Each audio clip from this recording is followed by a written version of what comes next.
जय हिंद साथियों, आप सभी का स्वागत करता हूं आप सभी के अपने चैनल टारगेट सिलेक्शन में। साथियों, आज की इस वीडियो में यूपी होमगार्ड जीके 2026 के लिए साथियों जो परीक्षा आपकी 25, 26 और 27 अप्रैल 2026 को है, तो जो परीक्षा में साथियों आपके क्वेश्चंस पूछे जा सकते हैं वो आज की इस वीडियो में हम लोग यहां पर देखेंगे।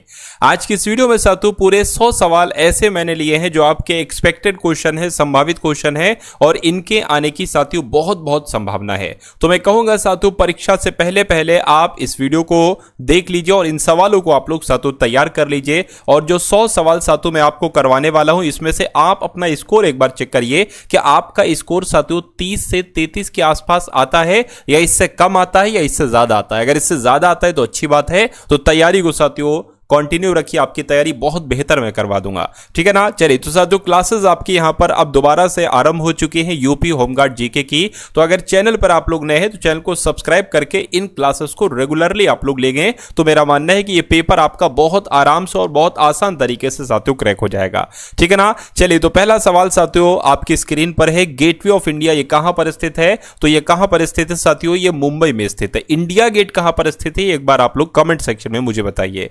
भारत की राजधानी को किस शहर से दिल्ली ले जाया गया था? तो आपको ध्यान रखना है भारत की राजधानी को किस शहर से दिल्ली ले जाया गया था। तो मैं कह सकता हूं साथियों कलकत्ता से दिल्ली ले जाया गया था। राइट आंसर आपका ऑप्शन नंबर सी होगा। उसके बाद देखिए साथियों, नई दिल्ली को देश की राजधानी कब बनाया गया? तो कब बनाया गया? 1911 में बनाया गया। आंसर आपका ऑप्शन नंबर सी होगा। विपिन चंद्र पाल सहित 3 लोकप्रिय स्वतंत्रता सेनानी यानी कि लाल बाल पाल के रूप में जाने जाते थे, यानी कि आपने सुना होगा लाल बाल पाल। तो लाल से लाला लाजपत राय, बाल से साथियों बाल गंगाधर तिलक और पाल की अगर बात करते हैं साथियों तो विपिन चंद्र पाल। तो ये तीनों नाम आपको बताना है साथियों कहां पर लिखे हैं। देखिए, सुभाष चंद्र बोस नहीं होना चाहिए, नहीं होगा। बाल गंगाधर तिलक और लाला लाजपत राय है ना, लाला लाजपत राय और भगत सिंह भी नहीं होगा, ये भी नहीं होगा। मैं कह सकता हूं साथियों बाल से क्या हो जाएंगे? बाल गंगाधर तिलक हो जाएंगे और लाल से क्या हो जाएंगे? लाला लाजपत राय हो जाएंगे। लेकिन विपिन चंद्र पाल यहां पर नहीं है, कोई दिक्कत नहीं, 2 नाम तो हमें यहां पर मिल रहे हैं।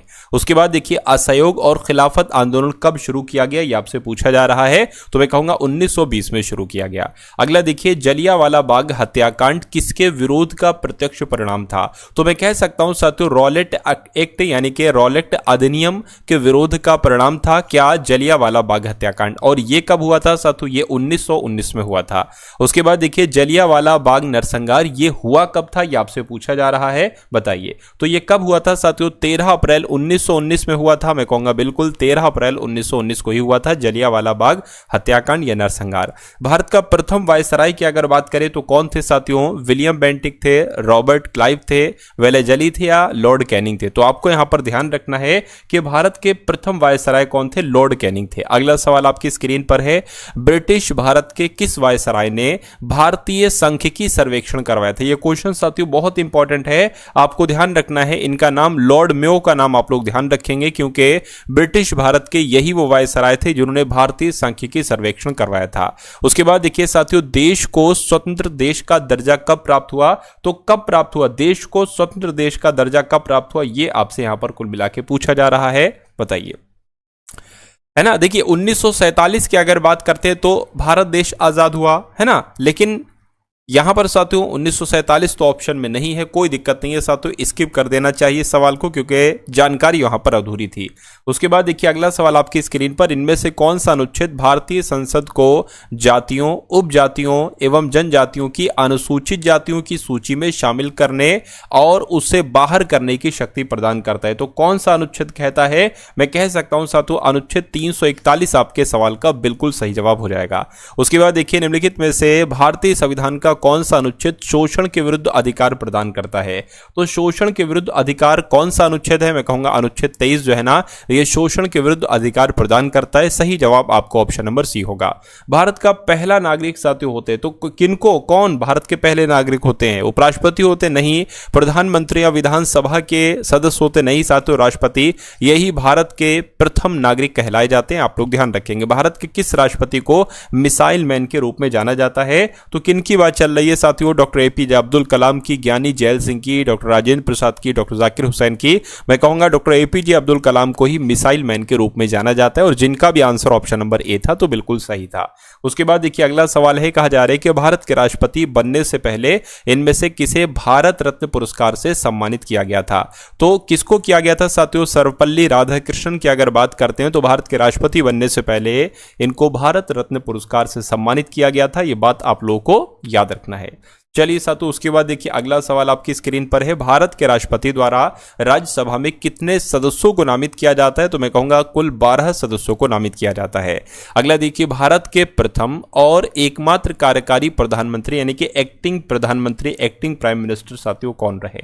तो कौन रहे? मैं कहूंगा साथियों गुलजारी लाल नंदा रहे। तो आपके सवाल का जवाब option number D Gulzari Lal Nanda हो जाएगा। ये भारत के प्रथम और एकमात्र कार्यकारी प्रधानमंत्री रहे गुलजारी लाल नंदा। अगला देखिए अनुच्छेद 78 के अंतर्गत मंत्रिपरिषद के सभी निर्णयों के बारे में इनमें से कौन राष्ट्रपति को सूचित करेगा? तो कौन राष्ट्रपति को सूचित करेगा ये आपसे यहां पर कुल मिला के पूछा जा रहा है, मुझे बताइए। देखिए अनुच्छेद 78 के तहत राष्ट्रपति को सूचना कौन देते हैं? तो प्रधानमंत्री देते हैं। आपके सवाल का जवाब ऑप्शन नंबर बी होगा। उसके बाद देखिए भारत का राष्ट्रीय गीत साथियों किसने लिखा? भारत के राष्ट्रीय गीत की अगर हम बात करते हैं तो किसके द्वारा लिखा गया ये आपसे पूछा जा रहा है, मुझे बताइए। देखिए राष्ट्रीय गान की अगर बात करते हैं तो रविन्द्रनाथ टैगोर ने, राष्ट्रीय गीत की अगर बात करते हैं तो बंकिम चंद्र चटर्जी। इसलिए सही जवाब जिनका ऑप्शन नंबर बी है तो बिल्कुल करेक्ट है। कौन सा जीव भारत का राष्ट्रीय जल जीव है? बताइए कौन सा जीव भारत का राष्ट्रीय जल जीव है? मैं कहूंगा गंगा की शार्क मछली, भारतीय स्टार कछुआ, गंगा नदी की डॉल्फिन मछली या गोल्डन महसीर। मैं कह सकता हूं गंगा नदी की डॉल्फिन मछली यही जीव भारत का राष्ट्रीय जल जीव है। निम्नलिखित में से किस वर्ष भारतीय ध्वज कोड प्रभावी हुआ? बताइए। तो पता साथियों कब हुआ भारतीय ध्वज कोड की अगर बात करते हैं साथियों तो ये कब प्रभावी हुआ ये आपसे पूछा जा रहा है। सन 2002 में हुआ। बिल्कुल सही जवाब आपका ऑप्शन नंबर डी होगा। भारत की राष्ट्रीय प्रतिज्ञा के रचयिता कौन थे? तो भारत की राष्ट्रीय प्रतिज्ञा के रचयिता साथियों कौन थे? पीडीमारी वेंकट सुब्बा राव थे। आपके सवाल का जवाब ऑप्शन नंबर सी होगा और ये क्वेश्चन आपके लिए साथियों इंपॉर्टेंट है। राष्ट्रीय विकास परिषद की स्थापना के बारे में आपसे पूछा जा रहा है कि इसकी स्थापना कब हुई थी? तो मैं कहूंगा 1952 में साथियों इसकी स्थापना हुई थी।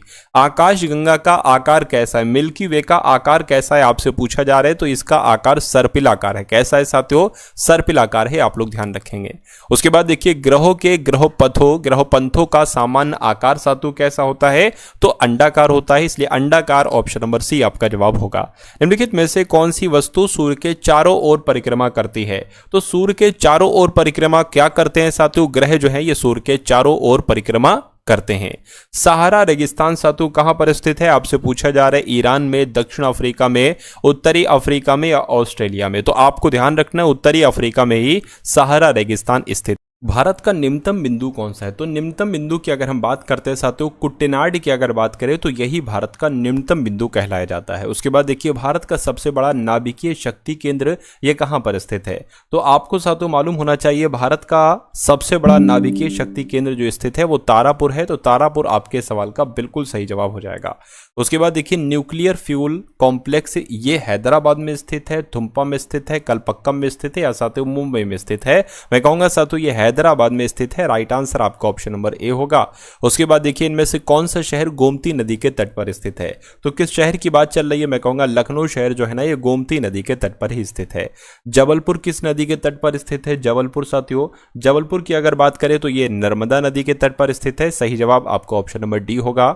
उसके बाद देखिए विजयवाड़ा किस नदी के तट पर स्थित है? विजयवाड़ा तो कावेरी नदी के तट पर या एक तरीके से अगर बात करें कृष्णा नदी के तट पर? बिल्कुल सातु कृष्णा नदी के तट पर स्थित है विजयवाड़ा शहर। ही आपको ध्यान रखना है। राइट आंसर आपका ऑप्शन नंबर बी होगा।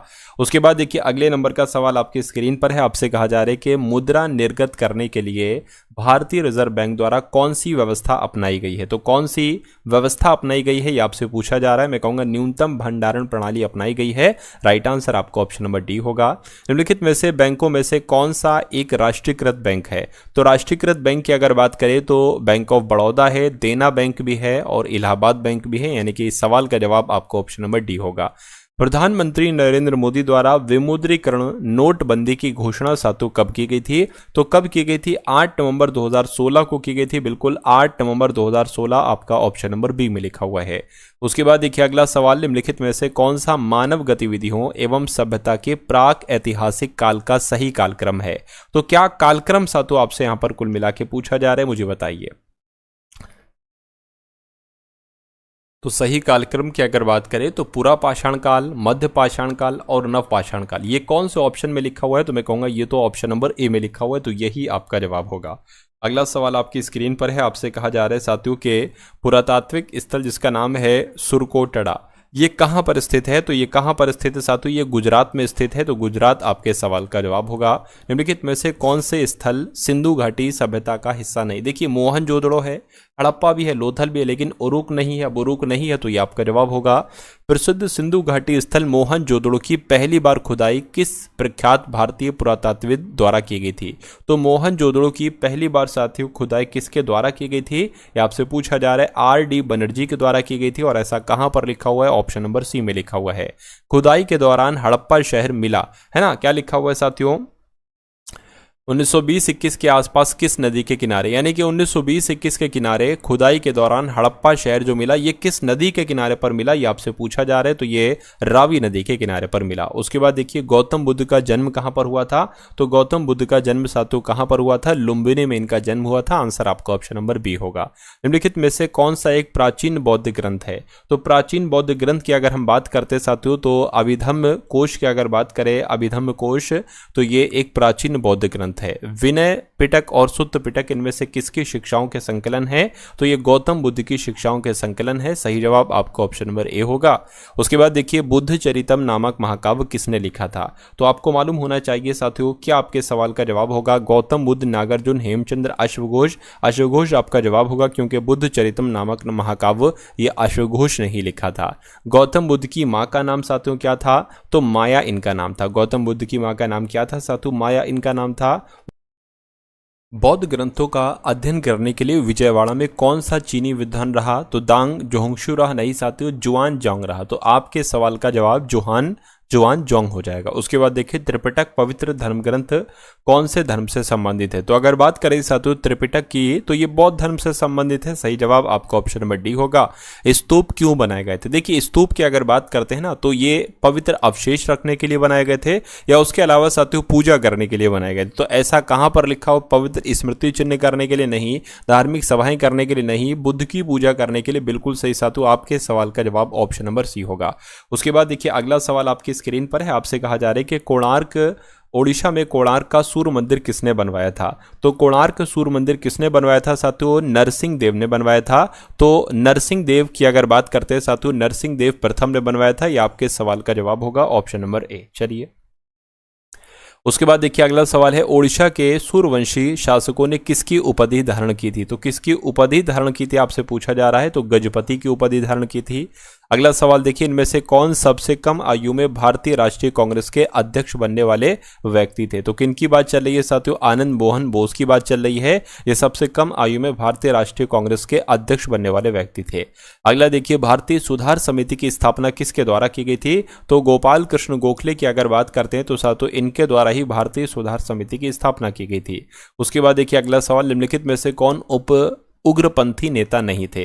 तो कौन नहीं थे ये आपसे कुल मिला के पूछा जा रहा है। देखिए बाल गंगाधर तिलक थे, लाला लाजपत राय थे, विपिन चंद्रपाल थे, लेकिन गोपाल कृष्ण गोखले नहीं थे। अगला सवाल देखिए, बंग भंग के बाद कौन सा आंदोलन शुरू हुआ था? तो कौन सा आंदोलन शुरू हुआ था साथियों? स्वदेशी आंदोलन शुरू हुआ था। अगला देखिए, स्वदेशी आंदोलन के दौरान किसकी अध्यक्षता में कोलकाता में एक नेशनल कॉलेज की शुरुआत की गई थी? तो किसकी अध्यक्षता में साथियों? अरविंद घोष की अध्यक्षता में। सही जवाब आपका ऑप्शन नंबर बी होगा। स्वदेशी और बहिष्कार पहली बार किस घटना के दौरान संघर्ष की विधि के रूप में अपनाए गए? तो क्या आपका जवाब होगा साथियों? मैं कह सकता हूं बंगाल विभाजन के विरुद्ध आंदोलन। बिल्कुल सही जवाब आपका ऑप्शन नंबर ए हो जाएगा। उसके बाद देखिए अगला सवाल, निम्नलिखित में से कौन सा तारा सूर्य के सबसे नजदीक है? तो सूर्य के सबसे नजदीक कौन सा तारा है? मैं कहूंगा साथियों प्रॉक्सिमा सेंचुरी है। तो प्रॉक्सिमा सेंचुरी आपके इस क्वेश्चन का जवाब होगा। उसके बाद देखिए अगले नंबर का सवाल है, आपसे कहा जा रहा है कि सबसे बड़ा तारामंडल माना जाता है। तो सबसे बड़ा तारामंडल किसे माना जाता है साथियों? हाइड्रा को माना जाता है। तो हाइड्रा ऑप्शन नंबर सी आपका जवाब होगा। एक ग्रह की अपने कक्ष में सूर्य से न्यूनतम दूरी को क्या कहा जाता है? तो पता साथियों उपसौर कहा जाता है इसको। तो उपसौर कहा जाता है, ये आप लोग याद रखेंगे। अगला देखिए, भारतीय संविधान सभा में संविधान के प्रारूप पर प्रथम वाचन कब प्रारंभ हुआ था? तो प्रथम वाचन जो हुआ था साथियों वो 4 नवंबर से लेकर 9 नवंबर और 1948, यानी कि 4 नवंबर 1948 से लेकर 4 नवंबर 1948 तक हुआ था संविधान के प्रारूप का प्रथम वाचन। भारतीय संविधान पूर्ण रूप से कब तैयार हुआ था? तो कब तैयार हुआ साथियों आपको ध्यान रखना है, 26 जनवरी 1949 को तैयार हुआ। तो 26 जनवरी बल्कि 26 नवंबर 1949 को तैयार हुआ, ऐसा आपका ऑप्शन नंबर सी में लिखा हुआ है। भारतीय संविधान सभा की अंतिम बैठक साथियों कब हुई? तो अंतिम बैठक कब हुई थी? 24 जनवरी 1950 को अंतिम बैठक हुई थी।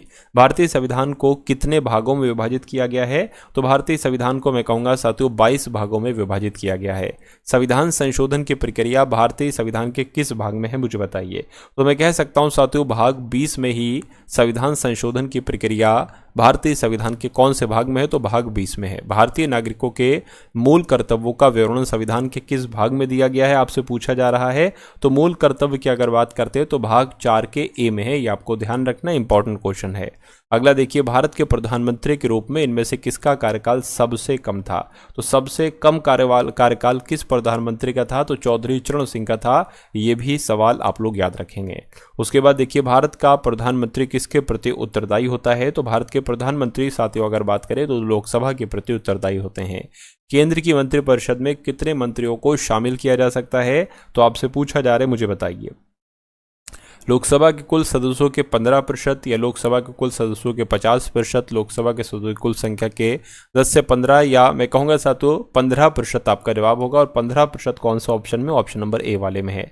भारत में केंद्रीय मंत्री पद की शपथ से संबंधित प्रावधान कौन सी अनुसूची में दिए गए हैं? तो मैं कह सकता हूं साथियों तीसरी अनुसूची में दिए गए हैं। उसके बाद देखिए, राष्ट्रीय आपदा प्रबंधन प्राधिकरण के अध्यक्ष की अगर बात करें तो साथियों कौन होते हैं, मुझे बताइए। मैं कहूंगा प्रधानमंत्री होते हैं। उसके बाद देखिए, लोकसभा के अधिनियमों के अंतर्गत सदन का नेता का अर्थ क्या लोकसभा के अध्यक्ष से है? यदि वह लोकसभा का सदस्य हो तो किससे है साथियों, ये आपसे पूछा जा रहा है, बताइए। तो अगर बात करते हैं साथियों, सदन का नेता जो होता है वो प्रधानमंत्री होता है। तो प्रधानमंत्री आपके सवाल का जवाब होगा। अगला देखिए, भारत के संविधान के किस अनुच्छेद में ये वर्णित है कि एक मंत्रिपरिषद होगी जिसका प्रमुख कौन होंगे? जिसके प्रमुख साथियों प्रधानमंत्री होंगे। तो ये बात अनुच्छेद 74 के 1 में कही गई है। अगला सवाल आपकी स्क्रीन पर है साथियों। तबीयत थोड़ी ठीक नहीं है, इस वजह से मैं थोड़ी सी डाउन तरीके से साथियों वीडियो तैयार कर रहा हूँ, है ना। तो आप लोग थोड़ा साथियों मैनेज कीजिए, कुछ दिन में सही हो जाऊंगा, उसके बाद प्रॉपर तरीके से आ जाऊंगा। लेकिन क्वेश्चंस में कोई कमी नहीं है, क्वेश्चंस में कोई दिक्कत नहीं है साथियों, है ना। चलिए एक और बात मैं आपको बता दूं साथियों, देखिए आपको ये फ्री पीडीएफ, यानी कि जितनी भी पीडीएफ हैं क्लासेस की, ये सारी पीडीएफ आपको दी जाएंगी। जो कल वाली पीडीएफ थी वो अभी क्लास को एंड करके मैं उस ग्रुप में डाल दूंगा, टेलीग्राम ग्रुप में डाल दूंगा। तो डिस्क्रिप्शन में ग्रुप है टेलीग्राम ग्रुप, उसको आप लोग ज्वाइन कर लीजिए। टेलीग्राम में जाकर टारगेट सिलेक्शन फ्री जी के लिखेंगे तो येलो लोगो वाला ग्रुप आ जाएगा, उसको आप साथियों ज्वाइन कर लीजिएगा। और ये फ्री पीडीएफ आंसर के साथ आपको पीडीएफ साथियों मिल जाएगी वहां पर। केंद्रीय खनन अनुसंधान केंद्र कहां पर स्थित है, ये आपको यहां पर कुल मिला के बताना है। तो ये साथियों धनबाद में स्थित है। उसके बाद देखिए, केंद्रीय खाद्य प्रौद्योगिकी अनुसंधान संस्थान ये कहां पर स्थित है, आपसे पूछा जा रहा है। मैं कहूंगा साथियों ये मैसूर में स्थित है। अगला देखिए, भारतीय हीरा अनुसंधान केंद्र कहां पर स्थित है, तो भारतीय हीरा अनुसंधान केंद्र साथियों ये सूरत में स्थित है। हवाई द्वीप की राजधानी क्या है, तो हवाई द्वीप की राजधानी साथियों होनोलुलु है। होनोलुलु कहां पर है, ऑप्शन नंबर डी वाले में है। डेनमार्क की राजधानी की अगर हम बात करते हैं साथियों तो कोपेनहेगन ही डेनमार्क की राजधानी है। अगला देखिए कि रेनबिन्बी किस देश की मुद्रा है, तो रेनबिन्बी की अगर बात करते हैं साथियों ये चीन देश की मुद्रा है। उसके बाद देखिए, टू स्टेट्स के लेखक कौन है, टू स्टेट्स के लेखक साथियों चेतन भगत हैं। सही जवाब आपको ऑप्शन नंबर ए होगा। बिकमिंग शीर्षक पुस्तक के लेखक कौन है, तो बिकमिंग किसकी पुस्तक है, मैं कहूंगा मिशेल ओबामा की पुस्तक है, इसलिए राइट आंसर आपको ऑप्शन नंबर बी होगा। किस पूर्व प्रधानमंत्री ने चेंजिंग इंडिया पुस्तक लिखी थी, तो चेंजिंग इंडिया पुस्तक पता किसने लिखी साथियों, मनमोहन सिंह के द्वारा लिखी गई थी। उसके बाद देखिए, धन्वंतरी कौन थे साथियों, तो क्या ये चंद्रगुप्त मौर्य के विख्यात जनरल थे, चंद्रगुप्त विक्रमादित्य के दरबार के नवरत्न में से, जो कि एक प्रसिद्ध चिकित्सक थे। संगीतज्ञ नहीं थे, नाटककार भी नहीं थे, है ना, और विख्यात जनरल भी नहीं थी। ये साथियों एक वैद्य थे, एक चिकित्सक थे, इसलिए सही जवाब आपका ऑप्शन नंबर बी होगा। उसके बाद देखिए, कौन सा राजवंश हुणों के आक्रमण से अत्यंत विचलित हुआ? तो हुणों के आक्रमण से अत्यंत विचलित हुआ कौन से राजवंश? मैं कहूँगा गुप्त राजवंश। गुप्तकालीन रजत मुद्राओं को नाम दिया गया था, पता क्या नाम दिया गया था साथियों? इनको रूपक नाम दिया गया था। रूपक आपके सवाल का जवाब होगा। गुप्त युग में भूमि राजस्व की दर क्या थी? तो पता साथियों, गुप्त युग में भूमि राजस्व की दर क्या थी? तो 1/6 थी, यानी कि छठा भाग थी। तो छठा भाग कहाँ पर है? ऑप्शन नंबर बी वाले में है। उसके बाद देखिए, 13वीं शताब्दी में बख्तियार खिलजी ने बंगाल के किस राजा को पराजित किया था? तो साथियों लक्ष्मण सेन को पराजित किया था। तो लक्ष्मण सेन आपके सवाल का जवाब होगा। अलाई दरवाजे का निर्माण किसने किया? आपसे पूछा जा रहा है। तो मैं कहूँगा अलाउद्दीन खिलजी के द्वारा ही अलाई दरवाजे का निर्माण किया गया था। 1000 दिनारी किसे कहा जाता है? तो 1000 दिनारी की अगर बात करें तो मलिक काफूर को साथियों कहा जाता है 1000 दिनारी, क्योंकि इसको 1000 दिनार में खरीदा गया था।